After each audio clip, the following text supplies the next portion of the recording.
বাংলাদেশ শ্রীলঙ্কার ম্যাচ মানেই তুমুল প্রতিদ্বন্দ্বিতা। সাম্প্রতিক সময় যতবারই মুখোমুখি হয়েছে এই দুই দল, আর ততবারই উত্তেজনা ছড়িয়েছে।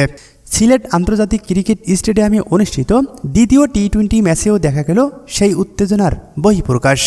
সৌম্য সরকারের আউটের সিদ্ধান্ত নিয়ে ঘটনার সূত্রপাত। বাংলাদেশের ইনিংসের চতুর্থ ওভারে বিনুরা ফার্নান্দের প্রথম বলেই সাজঘরে ফিরতে পারতেন সৌম্য সরকার, তবে সন্দেহ থাকায় রিভিউ নেন। রিভিউয়ে সিদ্ধান্ত সৌম্যর পক্ষে এলে তা নিয়ে দেখা দেয় বিতর্ক।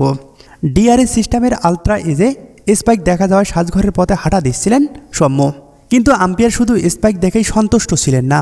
ক্যামেরার বিভিন্ন অ্যাঙ্গেল থেকে ক্যাচটি পরীক্ষা করে মাঠের আম্পায়ারের সিদ্ধান্তে সন্তুষ্ট হতে পারেননি টিভি আম্পায়ার মাসুদুর রহমান।